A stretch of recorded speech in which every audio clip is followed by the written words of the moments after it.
Buenas noches, queridos hermanos, ¿cómo están? Espero que estén muy bien. El día de hoy vamos a empezar un nuevo capítulo de este libro de Mateo, así que nos toca, en este caso, nos tocaría el capítulo 21. Ya estamos entrando en la última semana de la vida de Jesús, así que va a estar muy interesante estos 8 capítulos que nos quedan. Así que Dios esté ayudándonos a poder seguir aprendiendo más de Él, a poder no solamente aprender, sino que podamos poner en práctica, que es lo más difícil sin la ayuda del Señor, pero con la ayuda del Señor lo vamos a poder realizar. Así que vamos a empezar el capítulo 21, el versículo 1 y vamos a ver hasta el versículo 11. Vamos a ver la entrada triunfal de Jesús en Jerusalén. Estamos ya en la última semana, como les estaba comentando anteriormente, en la última semana de la vida de Jesús. Y el día el día que sucedió este evento, es un domingo. Es un domingo donde nosotros podemos ver cómo el Señor cumple una profecía muy importante que estaba en Zacarías capítulo 9, versículo 9, que vamos a estar leyendo más adelante. Bien, vamos a empezar capítulo 21 de Mateo, versículo 1 en adelante. Dice: cuando llegaron, se acercaron a Jerusalén y vinieron a Betfagé. Betfagé significa, por si acaso, casa de higos no maduros. Eso es lo que significa Betfagé. Bueno, llegaron a ese lugar, al monte de los olivos, muy conocido obviamente, el monte de los olivos, y Jesús envió 2 discípulos, los envió.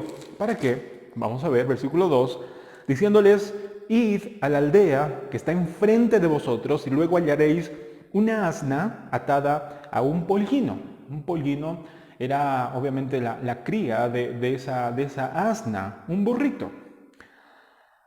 Con ella, desatadla, dice el Señor, les dice a los 2 discípulos, y traédmelos. Y si alguien os dijere algo, decid: el Señor los necesita, y luego los enviará. No los está robando, simplemente los necesita el Señor, así que los va a devolver.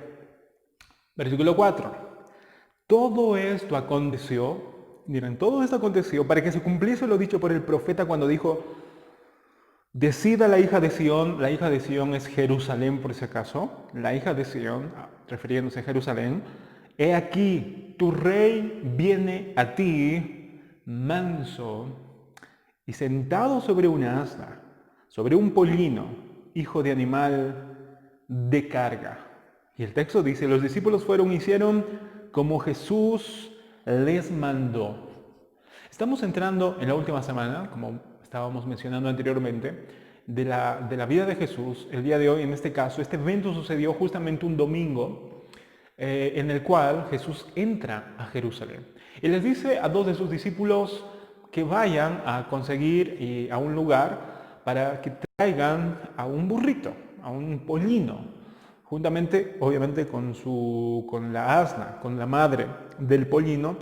Y si alguien le dijere algo, dice: el Señor los necesita y luego los enviará de nuevo.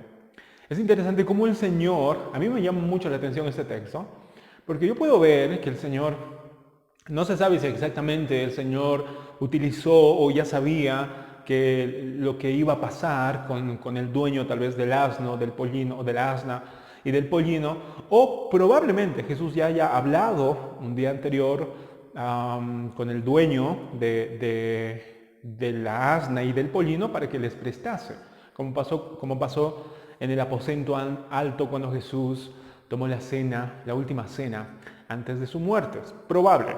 Pero lo interesante es aquí que el Señor les da instrucciones claras, les dice detalladamente lo que tienen que hacer y qué tienen que hacer cuando suceda algo que tal vez ellos tienen miedo que suceda. En el caso de que tal vez les reclamen, ¿a dónde están llevando el pollino? ¿A dónde están llevando la asna? Y Jesús les dice: díganle, el Señor los necesita. El Señor los necesita. Hermanos, el Señor necesita y utiliza cualquier cosa para sus propósitos. Y cuando Él los utiliza, cuando Él llama, así como el viento obedece, tenemos que obedecer. Y todos obedecemos. Pero lo interesante hasta aquí es cómo el Señor les da cada detalle, les dice qué tienen que hacer y qué no tienen que hacer. Y a mí me llama mucho la atención porque muchas veces nosotros a veces pensamos que las personas ya se dan cuenta, se suponen que ya tienen que saber lo que tienen que hacer, sin nosotros muchas veces a decirles exactamente dónde tienen que ir, qué tienen que hacer. Y me parece que es algo muy importante para que aprendamos a poder explicar mejor, a que podamos direccionar de la mejor manera cuando tengamos que instruir a alguien para que haga algo. Bueno, el Señor les dice todo esto para que se cumpliese una profecía. Está en Zacarías, esta profecía, en Zacarías, el último libro del Antiguo Testamento, capítulo 9, versículo 9. Dice esta profecía: Alégrate mucho, hija de Sión, da voces de júbilo, hija de Jerusalén. He aquí tu rey viene a ti, justo y salvador, humilde, y cabalgando sobre un asno, sobre un pollino, hijo de asna. Interesante cómo el Señor hizo todo eso para que se cumpliese las profecías escritas en el Antiguo Testamento. Era el Mesías. Nadie podía, tal vez los discípulos en ese momento no se dieron cuenta que Jesús al hacer todo eso estaba cumpliendo justamente esta profecía. Pero el Señor la cumple, la cumple. De manera que los discípulos van, Él se sienta en la asna, porque es una de las cosas que vamos a ver más adelante, que como el Señor, sentado en una asna, no en un caballo blanco, en un corcel como todos los emperadores o conquistadores, no se presenta de esa manera. Miren lo que pasa, dice versículo 7, y trajeron el asna y el pollino y pusieron sobre ellos sus mantos y él se sentó encima. Obviamente que se sentó encima del pollino. Y la multitud, versículo 8, que era muy numerosa. Ahora hay que aclarar aquí, o hay que, mejor dicho, recalcar, de que había mucha gente que le seguía a Jesús, desde Perea, también de Galilea, pero también había mucha gente porque Jesús en el Evangelio según San Juan acababa de resucitar nada más y nada menos que a Lázaro. Obviamente el relato no se encuentra en Mateo, pero sí en Juan. Entonces la gente al enterarse o al ver, obviamente que Jesús ha resucitado a un hombre, en este caso a Lázaro, la gente se empezó a amontonar, a seguir a Jesús, porque era algo que jamás se había visto, por lo menos en esa época, desde los profetas. Y miren cómo la gente empezó a ser muy numerosa, empezó a llegar una multitud, porque dicho sea de paso, ya era la temporada de la Pascua, y como era la temporada de la Pascua, tenían que venir todos los judíos de todos los lugares para que puedan celebrar la Pascua en Jerusalén. Entonces había mucha gente, era muy numerosa. Y dice que tendía sus mantos en el camino. Cada gente, creo que hemos visto, yo creo que tal vez ustedes han visto eso en las películas sobre Jesús, donde Jesús está entrando y la gente empieza sus mantos a poner en el suelo como símbolo de reconocimiento de que alguien extraordinario, alguien importante estaba pasando o iba a pasar. Tendía sus mantos en el camino y otros cortaban ramas de los árboles y las tendían en el camino. Qué preciosa imagen, qué preciosa imagen, ver a Jesús. No en un caballo grande, no en un carro, no con un ejército, no con una corona, todavía, no con una corona, no, sino en un pollino, en un burrito, caminando, manso y humilde, decía la profecía. ¡Qué diferente! A esas imágenes, por ejemplo, de Napoleón. El día de ayer estaba viendo algunos documentales acerca de la Revolución Francesa y también de Napoleón. Cómo Napoleón le gustaba que le retrataran, que le pintaran siempre como majestuoso, ¿no? En todas sus victorias, él decía, retrátenme en un caballo blanco que en la realidad no había sido, o no, claro, no era como se lo pintaba. Estaba en un caballo, tal vez en una victoria, pero un caballo normal, pero él quería que lo pintara en un caballo majestuoso, en un caballo blanco, en un corcel, y él verse ahí victorioso. Pero miren a Jesús, cuán diferente es. Jesús en un burrito, entrando a Jerusalén. La gente mucha gente seguidora, tal vez mucha gente que ha visto el milagro de Jesús cuando resucitó a Lázaro, mucha gente que ha sido sanada, tal vez los dos ciegos, amigos de los dos ciegos que sanó anteriormente, mucha gente que, porque Jesús era conocido, gente seguramente venía de Jerusalén, de Galilea, de los alrededores. Y la gente, en honor a Jesús, de que Él era alguien verdaderamente importante, porque vamos a ver más adelante lo que dice, empezó a tender sus mantos, las ramas de los árboles, como símbolo de que alguien importante estaba pasando. Versículo 9, y la gente que iba adelante, y también la que iba detrás, es decir, Jesús estaba rodeado de personas, clamaban o aclamaban diciendo, Hosana al Hijo de David. La palabra Hosana significa salva ahora o salve ahora. O también se puede traducir como salva, por favor. Era como una mezcla de clamor y adoración. Era como una mezcla de alabanza, pero a la misma vez de súplica. Salva por favor. Era esa palabra que solamente se decía a aquellos reyes importantes, y en este caso no era cualquier rey, sino era el Hijo de David, haciendo referencia al Mesías profetizado en el Antiguo Testamento. De manera que no sé si la gente aquí, es muy probable, dicen los comentaristas, de que tal vez la gente no sabían, no entendían de que este Jesús, de que este Mesías no era un Mesías terrenal para simplemente librar al pueblo Israel del yugo político y militar de los romanos, sino que venía a ser algo mucho más profundo que eso. Pero la gente es muy probable que no lo haya entendido. Luego la gente decía, bendito el que viene en el nombre del Señor. Bendito el que viene en el nombre del Señor. Él es el profeta. Un profeta es aquel que revela la voluntad de Dios a los hombres. Era como un intermediario. Dios le hablaba al profeta y el pueblo le hablaba al pueblo lo que Dios le dijo al profeta. Entonces, bendito el que viene en el nombre del Señor, y sigue diciendo, Hosana, salve ahora, o salva por favor, en las alturas, haciendo referencia a los cielos, a los ángeles, haciendo notar que el Señor de verdad era alguien que no era obviamente alguien terrenal común, era alguien importante. Hosana en las alturas. Versículo 10. Cuando entró en Jerusalén, toda la ciudad se conmovió. La palabra conmover implica se electrizó. Conmover significa como que se empezó a, como el viento cuando sopla, las ramas se vuelven así como que tambalean, algo así. La gente se empezó a llenar de conmoción y empezó a preguntarse. Ese versículo 10, la gente se conmovió, la ciudad entera se conmovió, diciendo, ¿quién es este?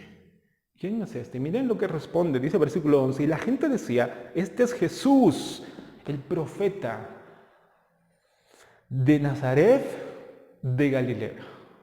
Yo no sé si la gente aquí, como decía también los comentaristas, de que es muy probable que tal vez el hecho de que era un profeta, y no un profeta del sur, es decir, de Jerusalén, sino era un profeta de Galilea, tal vez algunos galileos, la gente de ese lugar que pertenecía a esas regiones decían, ese es nuestro profeta, es de Galilea, es de Nazaret de Galilea.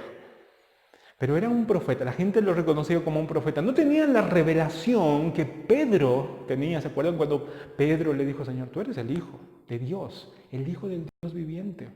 Pero tal vez la gente aquí solamente pensaba que era el Mesías profetizado, pero ese Mesías que solamente pensaban que iban a librarlos del yugo romano. Pero era alguien más, mucho más importante. El día de mañana vamos a ver acerca de qué pasó cuando Jesús entró al templo. Es una historia muy, muy conocida, pero sé que vamos a aprender mucho acerca de eso. El día de hoy yo quisiera que en este relato, por lo menos, podemos aprender muchas cosas, pero por lo menos quisiera que podamos aprender y que nos queden en la mente dos cosas. En primer lugar, vamos a ver de la mansedumbre y la humildad de Jesús en este acto. Y es que tenemos que entender algo, que la soberbia y el orgullo son como riachuelos que hacen mucho ruido, mucha bulla. ¿Han visto los riachuelos? Yo creo que aquí en Tarija hemos estado viendo algunos ríos que cuando hay muy poca agua y el riachuelo choca con las rocas, entonces empieza a hacer mucha bulla, ¿no? bulla, bulla. Porque hay poca agua y es angosto, digamos. Pero cuando el río es profundo, así también es la humildad. La humildad y la mansedumbre son como esos ríos profundos que son silenciosos. ¿Se han dado cuenta que los ríos que son profundos generalmente no hacen tanta bulla? Son más silenciosos. Pero que estos ríos no se secan rápidamente como los arroyos, sino que estos ríos dan a beber a multitud de personas y riegan los sembradíos. La humildad es lo mismo. La humildad, la mansedumbre no hace mucha bulla. No necesita que vengan y un ejército y que esté vociferando. No, la humildad y la mansedumbre es muy contrario a la soberbia y el orgullo. La humildad y la mansedumbre no son signos de debilidad, tampoco. La gente que es soberbia, en Proverbios habla acerca de eso mucho, la gente que es como que muy soberbia, como que muy altanera, siempre quiere hacer bulla, ¿no? Cuando logra algo, siempre quiere llamar la atención. Pero se dan cuenta que es como esos ríos casi medio secos, que hacen mucho ruido, pero casi no son muy productivos, se secan rápidamente. Pero cuando uno empieza a tener el fruto de la humildad, porque es un fruto del Espíritu de Dios, la mansedumbre también, empezamos a no estar pidiendo y a no estar haciendo tanta bulla. No necesitamos un caballo blanco, un corcel para que la gente venga y nos adore. El Señor no utilizó eso, no necesitó eso, necesitó simplemente un burrito, alguien sencillo, alguien manso y humilde. Pero miren la mansedumbre de Cristo, que Él, entrando triunfalmente a Jerusalén, no entraba obviamente como un conquistador, como antes se hacía. Era humilde, sencillo, pero a la misma vez, Él, es decir, Cristo, iba a hacer algo que ni todos los capitanes, generales, conquistadores, emperadores del mundo podían hacer. Lo que esos emperadores, conquistadores, Napoleón, podían ganar guerras, tal vez defender a su pueblo, pero nada más.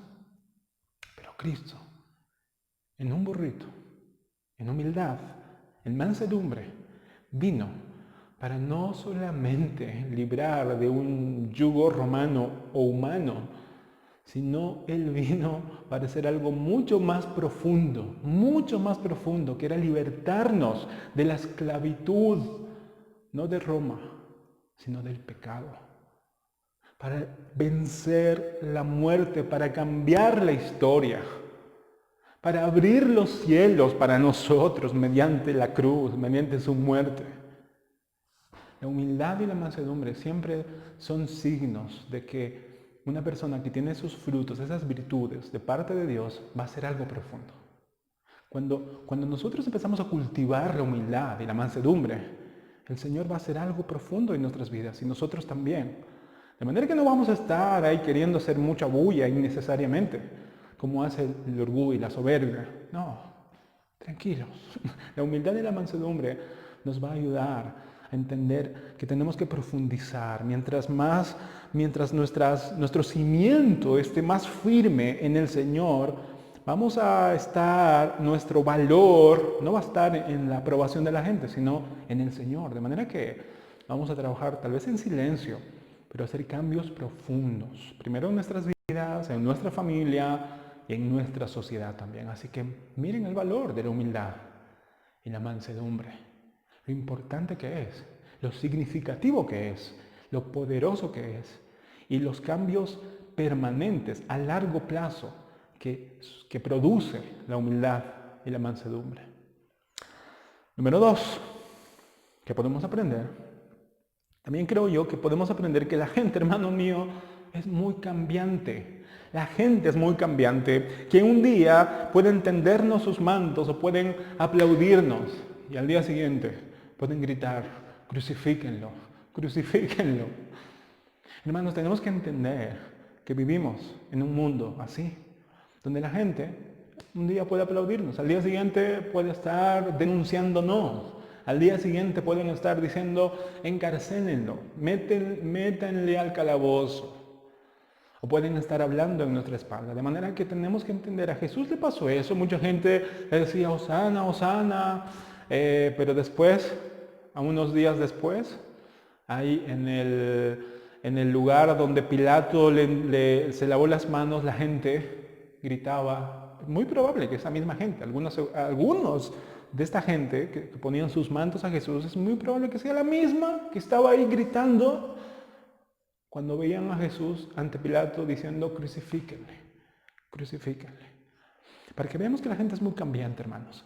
Y que nuestra fuente, y que mejor dicho, nuestra confianza, nuestra fuente de gozo, no tiene que estar en las personas, sino en el Señor. Que nosotros podamos poner todo nuestro corazón en el Señor. Toda nuestra esperanza en el Señor, no en las personas. Porque las personas pueden cambiar. Ahora, no quiere decir que tengamos que estar, obviamente, no confiando en nadie y alejarnos de este mundo cruel. No. Obviamente tenemos que amarlos, tenemos que confiar en la medida de lo posible. El Señor nos manda que podamos amar, que podamos estar con nuestros hermanos, que podamos confiar en ellos, que podamos abrazarlos, pero que sepamos que es muy probable y que es humano, que después tal vez nos traicionen, hablen mal de nosotros, pero no tenemos que sorprendernos, porque eso ha pasado con Cristo, eso ha pasado con sus discípulos, eso ha pasado con Pablo, y eso va a pasar también con nosotros. De manera que nuestra esperanza, nuestra fuente, no tiene que estar completamente en las personas, sino en el Señor. Y cuando alguna persona, un día anterior nos estaba como que elogiando, pero el otro día tal vez nos está serruchando el piso, como decimos, amén, amén. No vamos a guardar rencor, no vamos a guardar odio, sino decir, así le pasó al Señor, bueno, así me va a pasar a mí también. De manera que el Señor, como el Señor dijo en la cruz, Señor, perdónanos, porque no saben lo que hacen. Y mucha gente tal vez no sabía lo que estaba haciendo. Y el Señor, miren la actitud del Señor, estando en la cruz muriendo, tuvo no sé si las fuerzas, bueno, el ejemplo que Dios nos puso a nosotros de poder perdonar a esas personas que nos han hecho daño, que tal vez han estado persiguiéndonos o nos hayan lastimado, de poder decir como Cristo, perdónalos, porque no saben lo que hacen. Así que yo creo que podemos aprender esas dos cosas. Primero, veamos la profundidad de la humildad y la mansedumbre. Así que busquemos ser manso y humilde. Por algo Jesús les dijo a sus discípulos, y a nosotros también, aprendan de mí que soy manso y humilde de corazón. La mansedumbre y la humildad es algo que la gente a veces menosprecia. Piensa que no, eso es debilidad, eres un débil, no tienes carácter, etc. Pero no se dan cuenta que la humildad y la mansedumbre es fruto del Espíritu de Dios, es fruto del Señor que produce cosas profundas.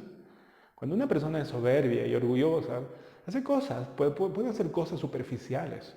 Hay mucha bulla. Pero cuando nosotros somos humildes y mansos, podemos aprender de Cristo y hacer cosas de verdad que puedan impactar nuestras vidas, nuestra familia y nuestra sociedad también. Y conozcamos a las personas son muy cambiantes, así que no nos debería de sorprender si un día al otro empiezan a cambiar. Que nuestra confianza y nuestra fe completamente y nuestra esperanza esté siempre en el Señor, siempre en Él, y podamos amar. Ser pacientes también con aquellas personas que tal vez son cambiantes, porque también nosotros somos así. Nosotros muchas veces hemos sido así. Así que seamos pacientes, amemos a nuestros hermanos, a las personas que de alguna manera son así, y que no nos sorprenda eso. Porque le pasó a Cristo, nos va a pasar también a nosotros. Que Dios les bendiga, queridos hermanos. El día de mañana vamos a continuar el versículo 12 y vamos a hablar acerca de la purificación del templo. Bendiciones y cuídense mucho.